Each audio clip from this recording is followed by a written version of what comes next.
अब आगे की तरफ हम जाएंगे और जो हमने पिछले मॉड्यूल में लास्ट टॉपिक देखा था उस टॉपिक को हम कंटिन्यू करेंगे। कहीं ना कहीं हम इस टॉपिक को करने वाले हैं। टॉपिक था दोस्तों क्लोथ्स से रिलेटेड, और क्लोथ्स से रिलेटेड टॉपिक इस तरह से था कि जब हम बात करते हैं किसी भी वर्कशॉप की, किसी भी ऐसे एरिया की जहाँ पे हम लोग गाड़ी को ठीक करते हैं, गाड़ी को रिपेयर करते हैं या गाड़ी के मेंटेनेंस से जुड़ी हुई कोई भी चीज़ें करते हैं, तो वहाँ ये देखने में आता है कि कहीं ना कहीं कपड़ों का या आप क्या पहने हैं पर्सनल प्रोटेक्शन इक्विपमेंट, यानी कि आपके क्लोथ बहुत ज़्यादा चीज़ों को मैटर करते हैं। क्यों करते हैं, क्या सारी चीज़ें होती हैं, वो हम यहाँ देखने वाले हैं। तो हम यहाँ पे बात कर रहे हैं कि right clothes while maintaining a engine, किसी इंजन को मेंटेन करते हुए राइट क्लोथ्स का कितना ज़्यादा महत्वपूर्ण हिस्सा है और कितना ज़्यादा महत्वपूर्ण ये होता है। देखिए क्या होता है कि जब आप कोई भी इंजन को मेंटेन करते हैं तो वहाँ पे बहुत सारी टूल्स की आपको ज़रूरत पड़ती है, बहुत सारी छोटी मोटी चीज़ों की ज़रूरत पड़ती है। तो आपको लगता है कि अगर पॉकेट हो या फिर इन कपड़ों में कोई ऐसा अटैचमेंट हो जिससे कि मैं वहाँ पे रेंच फंसा सकूँ, जिससे कि मैं वहाँ पे चीज़ें को लगा सकूँ, तो बहुत ज़्यादा चीज़ें सहूलियत भरी हो जाती हैं। अब क्या होता है कि जब हम इंपॉर्टेंस ऑफ राइट क्लोथ्स की बात करते हैं, जब हम मेंटेनेंस की बात करते हैं इंजन की, तो इंजन में आपने देखा होगा कि कहीं ना कहीं ऑयल का यूज़ होता है, ल्यूब्रिकेशंस का यूज़ होता है, केमिकल्स का यूज़ होता है। तो वो केमिकल्स हमारे कपड़ों के संपर्क में आते हैं, हमारी स्किन के संपर्क में आते हैं।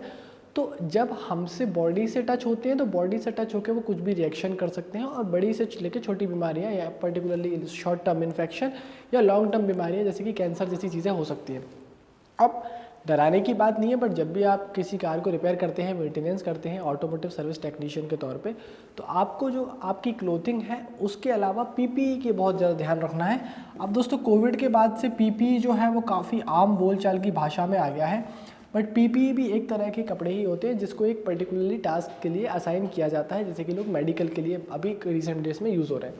बट दोस्तों पीपीई का जो फुल फॉर्म होता है वो होता है पर्सनल प्रोटेक्शन इक्विपमेंट। आगे की तरफ हम देखेंगे इसमें, तो जो आपको पर्सनली जो इक्विपमेंट आपको प्रोटेक्ट करते हैं उसको हम कहते हैं पीपी, यानी कि पर्सनल प्रोटेक्शन इक्विपमेंट। तो जब भी हम किसी इंजन को मेंटेन करते हैं और उस इंजन को मेंटेन करते वक्त हमें राइट चॉइस देखने, या फिर हम कहें कि राइट पीपीई को देखना है। ये चीज़ें वेरी कर सकती हैं। वेरी करने का मतलब ये है कि ये चीज़ें थोड़ी सी ऊपर नीचे हो सकती हैं, कहीं कोई चीज़ ज़रूरी हो सकती है, कहीं कोई चीज़ और ज़रूरी हो सकती है।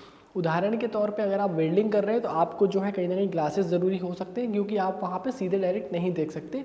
तो जो भी लाइट आ रही है वेल्डिंग करते वक्त उसको इन्फ्यूज़ करने के लिए, वो आपकी आंखों में डायरेक्ट ना जाए, उस चीज़ के लिए यूज़ कर सकते हैं। अदर देन दैट, अगर आप कहीं कोई हज़ार्डियस जगह पे काम कर रहे हैं, जैसे कहीं गर्म जगह पे काम कर रहे हैं या पेंट शॉप में काम कर रहे हैं, तो हेड टू टो आपको कम्प्लीटली वॉर्नेबल वियरेबल आपको चीज़ें जो है वो चाहिए होती है पहनने के लिए।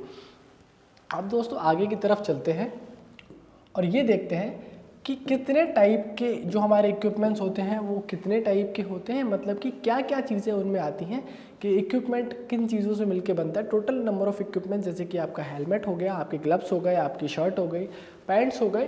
तो 7 types of personal protection equipment to guarantee और सेफ्टी, ताकि आपकी जो सेफ्टी है, पर्टिकुलरली आपकी स्वयं की सेफ्टी जो है वो गारंटी हो जाए। तो आपकी पर्टिकुलरली सेफ्टी गारंटी करने के लिए क्या होता है कि उसको कैसे गारंटी किया जाए, तो 7 types of personal protection equipment. तो 7 वो तरह के पर्सनल प्रोटेक्शन इक्विपमेंट जो आपको ज़रूरी है। आप कार मेंटेन करेंगे, कार रिपेयर करेंगे, तो कार रिपेयर और कार मेंटेन करते वक्त जो आपको चीज़ें ज़रूरी हैं उनके बारे में यहाँ पे बात चल रही है। तो equipment to guarantee your safety, क्या आपकी सेफ्टी को कैसे गारंटी कर सकते हैं उसके बारे में अब यहाँ पे बात चल रही है। देखिए अभी मैंने पीपीई का मतलब तो आपको बताया कि PPE means personal protection equipment. PPE का मतलब पर्सनल प्रोटेक्शन इक्विपमेंट होता है, यानी कि वो इक्विपमेंट जो आपको पर्सनली प्रोटेक्ट करते हैं जब आप किसी भी जगह काम कर रहे हैं। तो दोस्तों ये एक तरीके का सेफ्टी मेजर होता है, जैसे कि कार ड्राइविंग के वक्त अगर हम सीट बेल्ट लगा लेते हैं तो सीट बेल्ट हमें इन केस ऑफ मिसहैप और एक्सीडेंट में प्रोटेक्ट करता है। तो हम लोग, ऐसा ज़रूरी नहीं है ना कि अगर एक्सीडेंट नहीं हुआ है या एक्सीडेंट होते वक्त हम लगाएंगे उसको, क्योंकि एक्सीडेंट किसी भी वक्त हो सकता है। एक्सीडेंट एक ऐसी हैपनिंग है जो अनसर्टेन होती है। उसी तरह पर्सनल प्रोटेक्शन इक्विपमेंट अगर आप 2 महीने पहनते हैं, 6 महीने पहनते हैं, आप 2 साल पहनते हैं और आपको कोई हादसा नहीं होता है, तो आप इस चीज़ से अनअवेयर रहेंगे कि हो सकता है जिस दिन आप पहन के ना आए उस दिन ही जो है आपके साथ हादसा हो जाए। तो ये आपको हमेशा पहनना है। You have always and mandatory तौर पर और अनिवार्य तौर पर आपको इनको पहनना होता है। तो पर्सनल प्रोटेक्शन इक्विपमेंट मतलब होता है इनका equipment that use to guarantee your safety. वो सारे इक्विपमेंट जो आपकी सेफ्टी को गारंटी करते हैं उनको हम कहीं ना कहीं कहते हैं पीपी या फिर पर्सनल प्रोटेक्शन इक्विपमेंट्स। तो यहाँ पर्सनल प्रोटेक्शन इक्विपमेंट्स दोस्तों आपकी सेफ्टी को गारंटी करते हैं।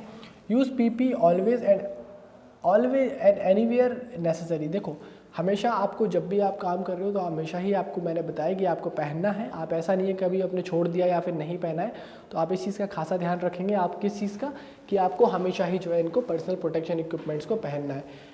एनीवेयर वेयर नेसेसरी, जहाँ जहाँ ज़रूरत लगेगी। आप फील्ड में काम कर रहे हैं, आप ऑन साइट सर्विसेज दे रहे हैं, आपका इंजन जो है वो इस तरह से है कि आपको ऑन साइट जाके देना होता है, तब भी आप पीपीई पहनेंगे। ज़रूरी नहीं है कि अगर आप एक वर्कशॉप के अंदर हो तभी जो है आपको पहनना है। जिस तरह से ऑफिस की एक प्रॉपर ड्रेस होती है, जिस तरह से एक पर्टिकुलर ड्रेस एक पर्टिकुलर प्रोफेशन को डिफाइन करती है, वैसे ही आप एज अ टेक्नीशियन एक पर्टिकुलर ड्रेस से ना सिर्फ वर्कशॉप के अंदर बल्कि वर्कशॉप के बाहर अगर आप ऑन ड्यूटी हैं तो आपको ये चीज़ ध्यान रखनी है। Observe the instructions from use, maintain them well and check regularity if they are still sufficient to protection.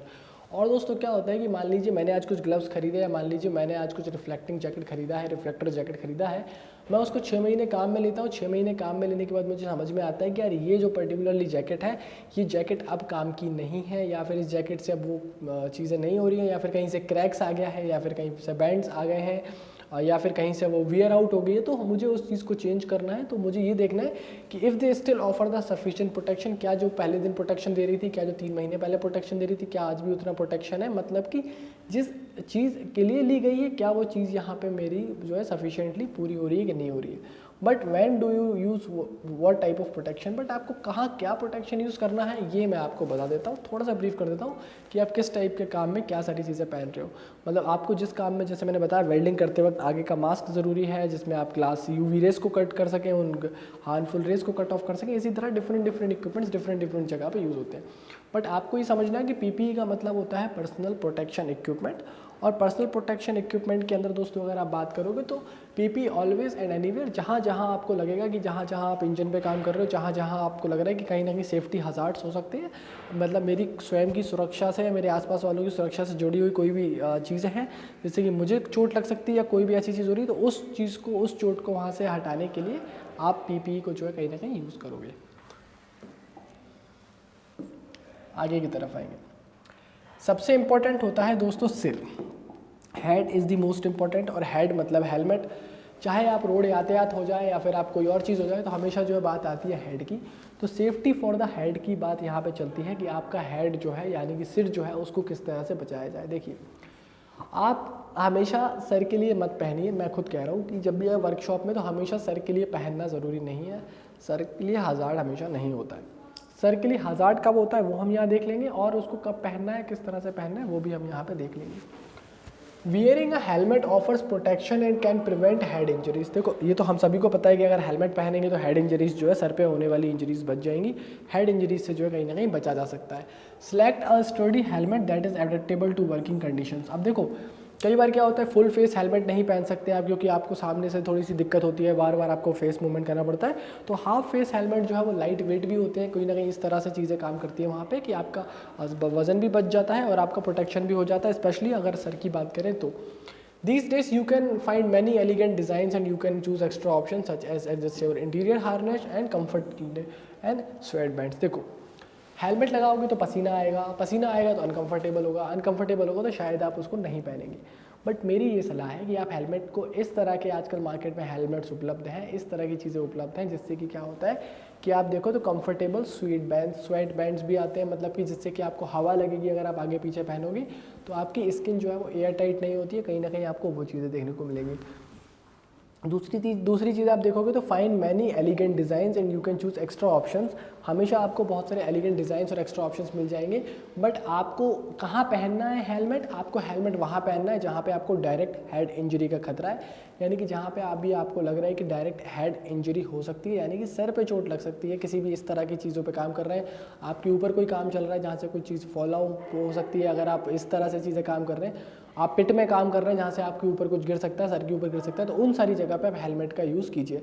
अगर आपका ऑर्गेनाइजेशन आपको कहता है कि आपको हेलमेट यूज़ करना है तो आप हेलमेट का यूज़ कीजिए, और आपको जहाँ जहाँ उचित लग रहा है वहाँ हेलमेट का यूज़ कीजिए।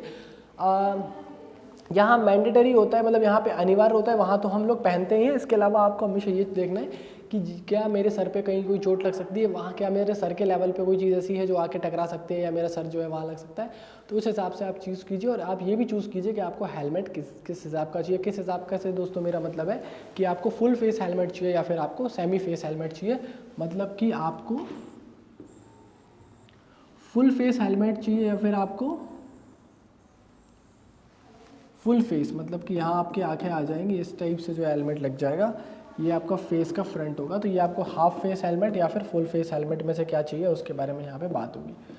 तो ये तो दोस्तों सेफ्टी फॉर दी हेड। अब हमने जैसे बात करी आंखों के बारे में, थोड़ी देर पहले भी बात कर रहा था, safety for the eyes, protect your eyes. जी हाँ, आँखों को प्रोटेक्ट करना बहुत ज़्यादा ज़रूरी है, ना सिर्फ काम करते वक्त बल्कि आप जब काम नहीं भी कर रहे हैं तब भी यूवी रेडिएशन से आने वाले हार्मफुल रेज से, रात को होने वाली लाइट्स की बीम से और हर उस लाइट से जो कि आपकी आंखों को हार्म करती है या फिर आपकी आंखों को नुकसान पहुंचाती है। देखिए, the eyes are most complex and fragile part of our body. सबसे कॉम्प्लेक्स पार्ट अगर देखोगे, सबसे कॉम्प्लेक्स पार्ट देखोगे तो सबसे कॉम्प्लेक्स पार्ट ब्रेन के बाद अगर कोई है तो वो आईज ही है।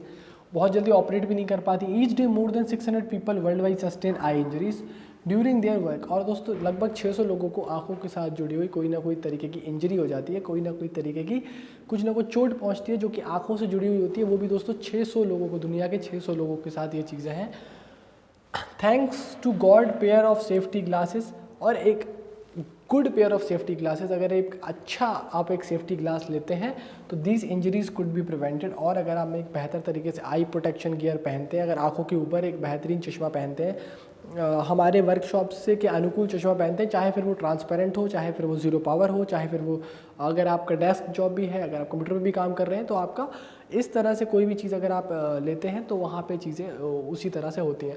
तो these injuries could be prevented. Do you came into the contact with bright light and infrared radiation, then welding glow goggles or a shield after the ideal protection। देखो, यूवी रेडिएशंस हो गए दोस्तों, ultraviolet radiations हो गए, infrared radiations हो गए, किसी भी प्रकार की रेडिएशन जो कि सीधे आई में पेनिट्रेट करती है वो आई के लिए हार्मफुल होती ही होती है। तो आपको दोस्तों क्या करना है कि इन सारी रेडिएशंस को, इन सारी चीज़ों को आपको कभी भी आप अगर ब्राइट लाइट के कांटेक्ट में आते हो, जो कि हम मोस्टली वेल्डिंग करते हुए देखते हैं, या फिर कहीं हम देखते हैं कि चिंगारियाँ निकल रही हैं, या फिर कहीं बहुत ब्राइट जो है वो माहौल है, या फिर कहीं पे बहुत ज़्यादा हाई टेम्परेचर है तो वहाँ से रेडिएशंस निकलती है, तो उस वक्त आपको बहुत ज़रूरी होता है कि आप एक अच्छे पेयर ऑफ सेफ्टी ग्लासेस, एक अच्छा सेफ्टी ग्लास लें, एक अच्छे good pair of safety glasses लें, और इंजरीज कुड बी प्रिवेंटेड, और वहाँ से जो है इंजरीज आपकी प्रिवेंट हो सकती हैं।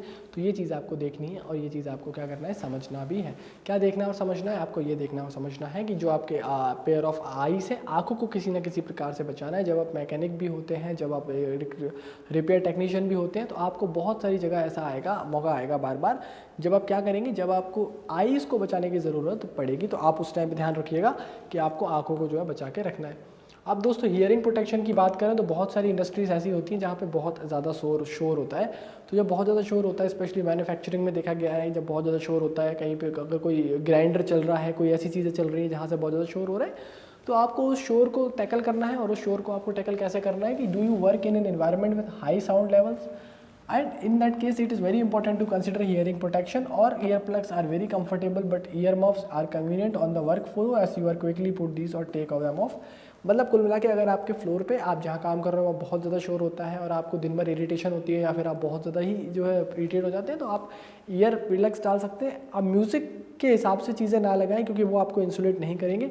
जो हम लोग एरोप्लेन में यूज़ करते हैं फ्लाई करते वक्त, जिससे कि हमारे बाहर की आवाज़ अंदर नहीं आती है, बट हल्की सी आवाज़ जो है वो आती रहती है, क्योंकि अगर आपको कोई कलीग आपको बुलाता है या फिर आपको कोई और वॉइस इंस्ट्रक्शंस मिलते हैं तो वो आपको कहीं ना कहीं सुनाई आ जाए, तो उस चीज़ का आपको वहाँ पे ध्यान रखना है।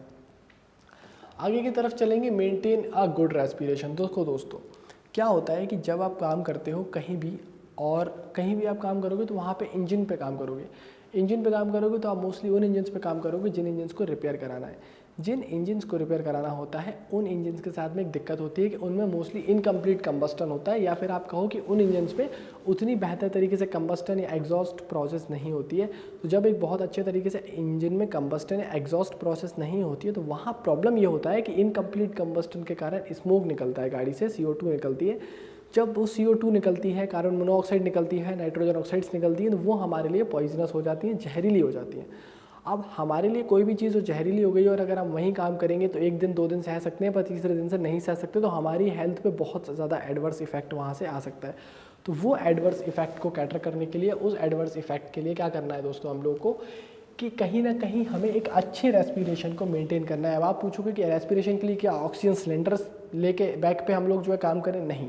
देखिए, wearing a mask at the workforce is no luxury, definitely not when coming into contact with hazardous materials। देखिए, आपको अगर मैं कहूँ कि आपको एक अच्छी क्वालिटी का मास्क पहनना है, जो कि हमारे पास कोविड के बाद से काफ़ी ज़्यादा कॉमन भी हो गया। पहले सिर्फ लोग जो है डॉक्टर लोग मास्क पहनते थे, पहले सिर्फ हाई एंड वर्कशॉप्स में काम करने वाले लोग मास्क पहनते थे, बट आजकल आम जिंदगी में भी मास्क आ गया है। तो मैं भी आपसे कहीं ना कहीं वही बात कर रहा हूँ कि wearing a mask at work is no luxury, definitely not when coming into contact with the hazardous materials. 15% of the employees within the EU inhale with papers, smoke, powder, dust while performing their jobs. और दोस्तों कम से कम हर organisation में 100 में से 15 लोग ऐसे होते हैं जो किसी न किसी फॉर्म ऑफ पोल्यूशन को, किसी न किसी फॉर्म ऑफ डस्ट को, किसी न किसी फॉर्म ऑफ स्मोक को इनहेल कर रहे होते हैं, उनके बॉडी के अंदर जा रहा होता है, उनको पता ही नहीं होता है। तो आपको वो नहीं बनना है, आपको एक अच्छा मास्क लेना है। Dust mask offer protection against the fine dust and other dangerous particles. If the materials are truly toxic, use a full face mask. This adheres tightly to the face and protects the nose and mouth against harmful pollution. मतलब ये है कि आपको सिर्फ कुछ नहीं करना है, ऑक्सीजन सिलेंडर पीठ पे टांगने की ज़रूरत नहीं है।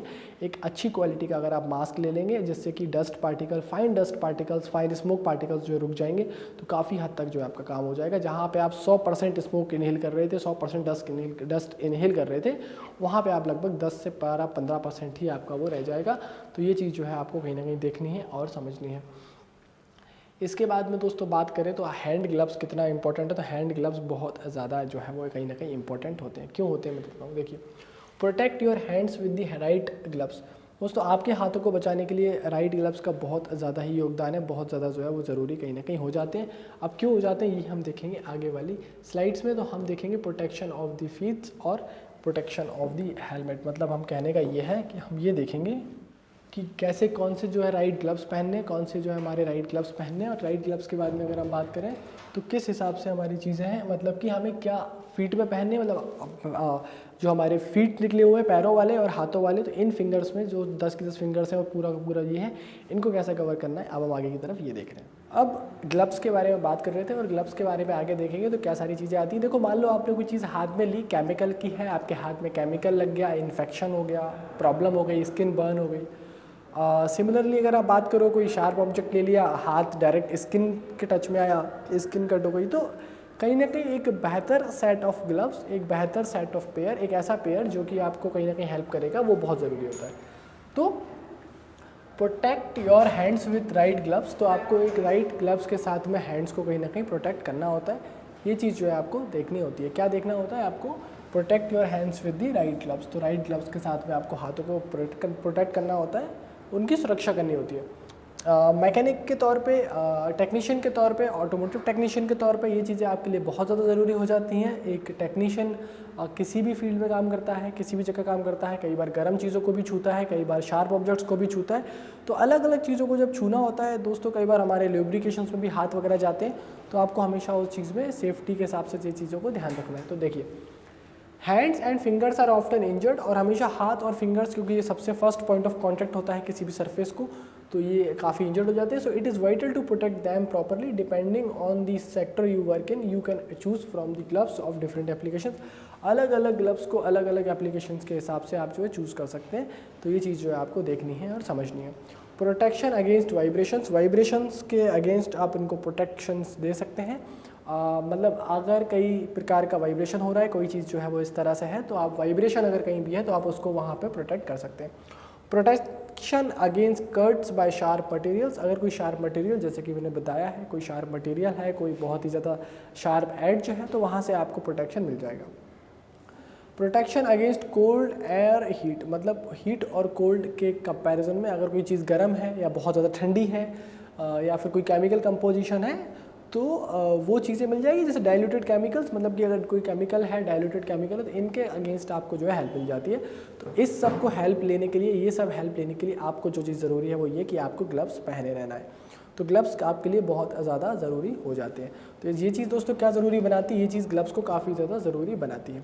अब बात आती है फिंगर्स की। तो फिंगर्स दोस्तों सिर्फ हाथों में नहीं होते हैं, पैरों में भी होते हैं। पैरों में तो दोस्तों फिंगर्स के साथ साथ पूरा फीट होता है, जिसके दम पे, जिसके बल पे आप पूरे टाइम खड़े होते हैं।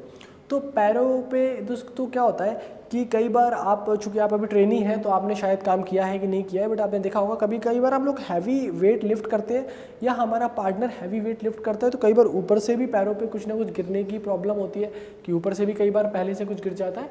तो बहुत सारी चीज़ें ऐसी होती हैं कि आपको पता नहीं चलेगा, बट आपके फीट जो है वो डैमेज हो जाते हैं, इंजर्ड हो जाते हैं। अलग अलग कैपेसिटीज़ में होते हैं, अलग अलग हाथ से अलग अलग चीज़ों पे होते हैं। ज़रूरी नहीं है कि सामान ऊपर से फैले, कई बार आप स्लिप भी हो जाते हैं सरफेस पे, कई बार आपका पैर फिसल जाता है। तो एक टेक्नीशियन के तौर पे, एक ट्रेनी के तौर पे मैं आपको ये बताना चाहता हूँ कि आप हमेशा याद रखिएगा कि जितने सारे हादसे होते हैं उनमें मेजरली लोगों का हादसा जो है वो स्लिप होने के कारण होता है, एक बेहतर ग्रिप ना बनने के कारण होता है। कई बार स्लिपरी सरफेस पे होता है, कई बार सरफेस पे यहाँ वहाँ ऑब्जेक्ट्स पड़े होते हैं, इसलिए होता है। तो अगर सरफेस पे यहाँ वहाँ ऑब्जेक्ट्स पड़े हैं तो आपको उस चीज़ को देखना है कि अगर कहीं कुछ फैला रखा है तो उसको अपन प्रॉपर स्पेस पे रखें। जैसे कि जिम में हम डंबल्स को हमेशा प्रॉपर स्पेस पे रखते हैं, उसी तरह हमारे रेंचेस को, स्क्रू ड्राइवर्स को, बोल्ट्स को, हमारे जो भी आपके काम करने के इक्विपमेंट्स हैं उन इक्विपमेंट्स को उसी जगह रखा जाए, तो ही जो चीज़ें वहाँ से बेहतर होती हैं और तभी जो है चीज़ें वहाँ पे बेहतर दिखेंगी। तो देखिए, प्रोटेक्शन फॉर द फीट्स, यानी कि पैरों के लिए प्रोटेक्शन की यहाँ बात चल रही है। Even your feets need more solid protection. दोस्तों इनको सॉलिड प्रोटेक्शन की क्यों ज़रूरी होती है? क्योंकि दोस्तों मैंने बताया कि बहुत सारी चीज़ें ऐसी होती हैं जिससे कि दिक्कतें वहाँ पे हो जाती है। तो आपको वहाँ पे क्या करना है, वहाँ पे आपको S1, S2, S3, S4, S5 ये सेफ्टी के प्रोटेक्शन लेयर है कि एक S1 से ज़्यादा S2 में प्रोटेक्शन रहेगा या फिर S3 में रहेगा। अगर आप बूट्स की बात करो तो S4, S5 प्रोटेक्शन भी आपको मिल जाता है। तो एक सेफ्टी लेवल पे आपको पर्टिकुलर सेफ्टी लेवल पे क्या प्रोटेक्शन मिलेगा उसके बारे में यहाँ पे बात चल रही है। तो are the ideal solution to protect you feet against heavy weights. तो हैवी वेट्स के अगेंस्ट में या फिर आप किसी भी फॉर्म की इंजरी से आपके पैरों को बचाने के लिए इस टाइप का प्रोटेक्शन बहुत ज़रूरी है, और ये आपके किट में, इक्विपमेंट्स में होना ही चाहिए, आपकी PPE में ये सारी चीज़ें होनी चाहिए। An anti-skid sole is useful when working in a damped environment. Definitely if you know that, अगर आपको पता है दोस्तों कि 2% of all the industrial accidents are caused by tipping or sliding। मतलब दोस्तों फिसलने के कारण, दोस्तों स्लाइड होने के कारण 2%, यानी कि अगर 100 एक्सीडेंट्स हो रहे हैं तो उसमें से 2% जो एक्सीडेंट्स हैं वो सिर्फ इसलिए होते हैं क्योंकि वो फिसलने के कारण होते हैं। प्रॉपर ग्रिप उस टेक्नीशियन की, उस असिस्टेंट की, उस सुपरवाइज़र की बन नहीं पाई है, उस पर्टिकुलर पर्सनल की, जो व्यक्ति वहाँ काम कर रहा है, जो एम्प्लॉयर है, और उसके अंडर में काम करने वाले जो एम्प्लॉयज़ हैं उनकी कहीं ना कहीं स्लिप होने से वहाँ पे जो है एक्सीडेंट हुई है।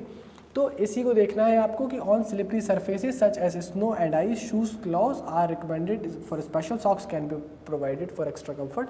कहने का मतलब ये है कि ओवरऑल आप S1, S2, S3, S4, S5 जो भी आपको बेहतर लगे, आपके डिपेंड ऑन दी एप्लीकेशन कि आप क्या एप्लीकेशन में काम कर रहे हैं, किस जगह काम कर रहे हैं, किस तरह से काम कर रहे हैं, उसके बेसिस पे ये चीज़ काफ़ी ज़्यादा हेल्पफुल और काफ़ी ज़्यादा इम्पैक्टफुल रहती है। क्या हेल्पफुल और क्या इम्पैक्टफुल रहता है कि आप क्या एक पर्टिकुलर पेयर ऑफ शूज़ जो है वो यूज़ कर रहे हैं। तो दोस्तों यहाँ पे अगर हम देखें तो हमने बहुत सारी चीज़ें देखी और उन बहुत सारी चीज़ों को मेरा समराइज़ करने का मन कर रहा है, तो मैं एक बार आपके लिए समराइज़ कर देता हूँ कि क्या सारी चीज़ें हैं। तो देखिए, ये एक सज्जन है मिस्टर राम।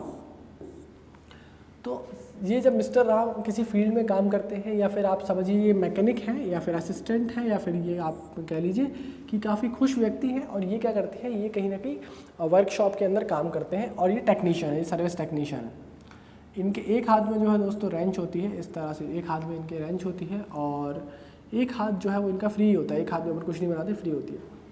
अब इनको कहाँ से इम्पोर्टेंट, कहाँ से चीज़ें जो है ज़रूरी है। तो सबसे पहली चीज़ तो इनको सर पे जो है एक कैप होना बहुत ज़रूरी है। तो एक सर पे कैप होना बहुत ज़्यादा ज़रूरी है, क्योंकि सर बच जाएगा।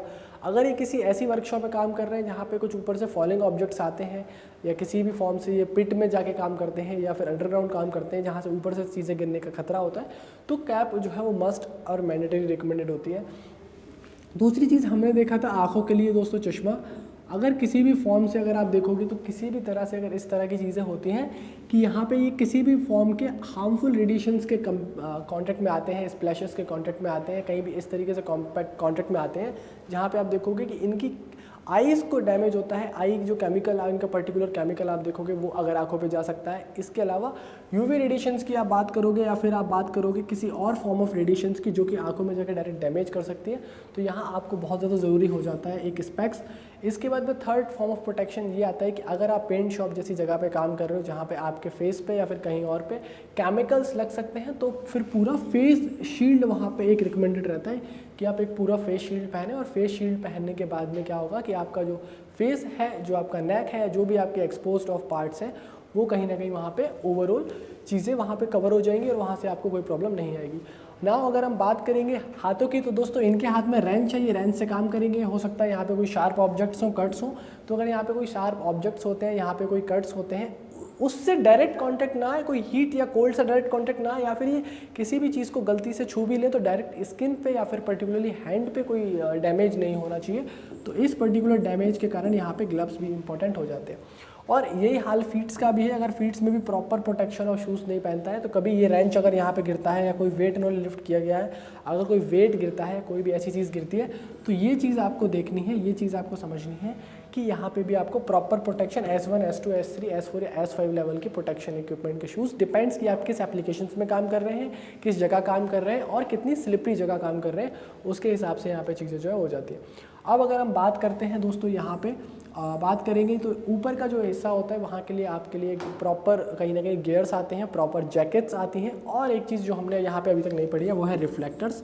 सेफ्टी रिफ्लेक्टर्स भी दोस्तों बहुत ज़्यादा ज़रूरी होते हैं, जो कि ओवर वेस्ट कोट जैकेट्स होती हैं। ओवर वेस्ट कोट जैकेट्स में क्या होता है कि जब आप ओवर वेस्ट कोट जैकेट्स की बात करते हैं तो कहीं ना कहीं आप उसमें विजिबल रहते हैं, लोगों की लाइन ऑफ साइट में रहते हैं, क्योंकि वो रेडियम के फॉर्म में रिफ्लेक्ट करती हैं। रेडियम के फॉर्म में क्या रिफ्लेक्ट करती है कि ये जो एक पर्टिकुलर पार्ट रहेगा ये आपका रेडियम के फॉर्म में रहेगा। तो अगर आप कहीं ऐसी हज़ार्डियस जगह काम कर रहे हैं या फिर कोई आपको नोटिस नहीं है या फिर आपकी आई साइट में नहीं है, तो वो आपको ईजिली वहाँ पर जो है नोटिस कर पाएंगे। और क्योंकि जैसे ही लाइट पड़ेगा, रिफ्लेक्शन पड़ेगा, तो ये रिफ्लेक्ट करेगा। तो डार्केस्ट ऑफ द सरफेसेस में स्पेशली हेल्पफुल होती है जब आप आउटडोर्स काम करते हैं ना, हाईवेज किनारे आप इंजन्स को रिपेयर कर रहे हैं या फिर कहीं ऐसी जगह रिपेयर्स कर रहे हैं जहाँ पे लाइट कम है, बट मूवमेंट वहाँ पे, movement of vehicles, movement of goods, movement of people, but अगर मूवमेंट ऑफ व्हीकल्स या मूवमेंट ऑफ गुड्स की बात करोगे तो वहाँ पे आपको इसकी ज़रूरत पड़ेगी। सेम चीज़ ट्रैक्स के साथ में होती है, जो आप ट्रैक पैंट्स पहनते हो वो भी आपको इसी तरह से पहनने होते हैं कि इसका जो क्लोथ है वो इतना मोटा होना चाहिए कि कहीं ना कहीं आप किसी भी लेवल पे अगर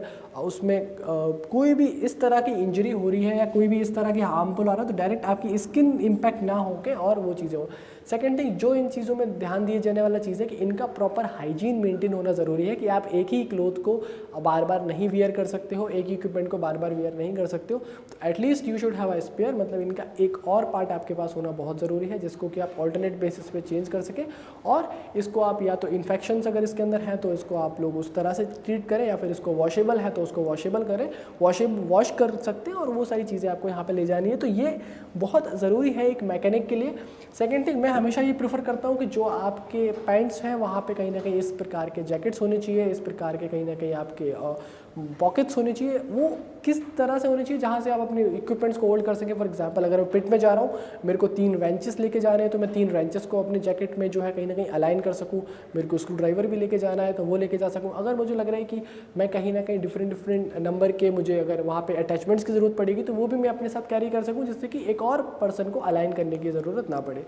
ओवरऑल ये सारा एक ड्रेस का समराइज़ था। आप अलग अलग ऑर्गेनाइजेशंस के लिए अलग अलग वर्कशॉप्स में अलग अलग जगह जब आप टेक्नीशियन के तौर पे काम करेंगे तो वो आपको अलग अलग तरीके से देखने को मिलेगा। फ़िलहाल के लिए यहाँ क्लोथ्स वाले सेक्शन में दोस्तों इतना ही है, बट इसके अलावा कुछ ऐसी चीज़ें हैं जो कि आपको वर्कशॉप पे नहीं करनी है, जो वर्कशॉप के लिए एक कॉशन के तौर पे काम करती हैं। और कॉशन के तौर पे दोस्तों क्यों काम करती हैं, क्योंकि ये वो सारी चीज़ें हैं जो आपको वर्कशॉप में नहीं करनी है, या इन चीज़ों का ध्यान रखना है, या फिर ये चीज़ें काफ़ी ज़्यादा प्रोमिनेंट और इम्पॉर्टेंट यहाँ पे हो जाती है। तो देखिए, never smoke in and near repair base और गैराजेस। देखो क्या होता है कि बहुत हर गाड़ी के अंदर पेट्रोल है, बहुत सारे लिक्विड्स हैं, चाहे फिर OH ग्रुप का हो जाए या फिर कोई और ग्रुप का हो जाए, बट मोस्टली ये चीज़ें फ्लेमेबल और हाईली फ्लेमेबल रहती हैं, यानी कि आग पकड़ने के चांसेस बहुत ज़्यादा होते हैं।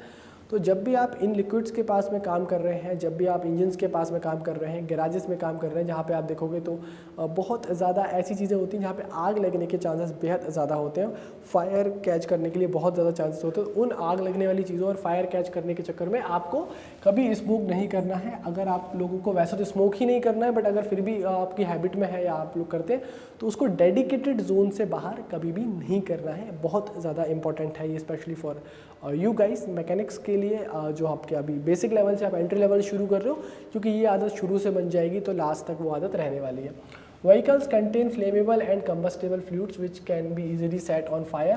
तो दोस्तों ये क्या होता है कि ये इजीली सेट ऑन फायर हो जाते हैं, मतलब कि can easily set on fire if hot, अगर भाई गर्म है तो जल्दी आग लग जाएगी, चाहे सिगार हो चाहे सिगरेट हो, कोई भी फॉर्म ऑफ फ्लेमेबल मटेरियल अगर किसी फ्लेमेबल मटेरियल के पास में ले जाओगे, अगर पेट्रोल को आप चिंगारी दिखाओगे तो वो पेट्रोल जो है वो आग पकड़ेगा। तो यहाँ भी वही बात आ रही है। तो ये चीज़ आपको वर्कशॉप के अंदर बेहद ज़्यादा तरीके से ध्यान रखनी है। ये हमारा पार्ट ए है। पार्ट ए में हम बात कर रहे हैं किसी भी फॉर्म के आग से बचना है। अगर दोस्तों पार्ट 2 की बात करें तो मैंने बताया था कि अगर फ्लोर पे कोई रेंचेस फैले हुए हैं, फ्लोर पे कोई आपके कील पाने फैले हुए हैं, फ्लोर पे कोई पार्ट्स फैले हुए हैं, यूज्ड फैले हुए हैं, रिपेयर्ड फैले हुए हैं, फ्रेश फैले हुए हैं, नए न्यू या ओल्ड, तो वहाँ पे आपको ये चीज़ देखनी है कि keep work area clean and organise. तो आपको हमेशा वर्क एरिया को क्लीन और ऑर्गेनाइज रखना है। Pick up tools and use tools cabinets to walk away clear and free from clutter. Never wear loose clothing or clothing that is ripped off torn. या फिर आपको ऐसे, पहली बात तो कोई कपड़े ऐसे नहीं पहनने, अभी हमने ठीक 2 मिनट पहले ही बात करी है कि जिसको जो मशीन में फंस जाए, जिसमें कहीं प्रॉब्लम आ जाए, जो कहीं से टॉर्न हो, जो कहीं से प्रॉब्लमेटिक करे, या फिर जो आपकी कहीं ना कहीं दिक्कत दे सकते हैं, यहाँ से आपकी कोई स्किन का पार्ट एक्सपोज्ड है, या फिर जो आपकी मशीन में जा सकते हैं, बहुत लूज नहीं होनी चाहिए, बहुत टाइट भी नहीं होनी चाहिए, प्रॉपर सर्कुलेशन ऑफ एयर वहाँ पे होना चाहिए, एक चीज़। दूसरी चीज़ की जो यहाँ पे बात चल रही है वो ये कि क्लीन की बात चल रही है और ऑर्गेनाइज्ड की बात चल रही है। क्लीन का मतलब दोस्तों ये है कि आपके फ्लोर पे कोई चीज़ नहीं फैलनी चाहिए। अगर मान लो कोई आपकी 8 नंबर की कोई रेंच है, कोई 32 नंबर की 24 नंबर की रेंच है, कोई 14 नंबर की रेंच है, उसको वहीं पे आपको रखना है जहाँ उसका डेजिग्नेटेड स्पेस है। आपके पार्ट्स को भी जो आपके लगने वाले हैं गाड़ी में उनको, और जो पार्ट्स निकल चुके हैं उनको प्रॉपर रखना है। हम डिस्पोजल के बारे में आगे की तरफ बात करेंगे।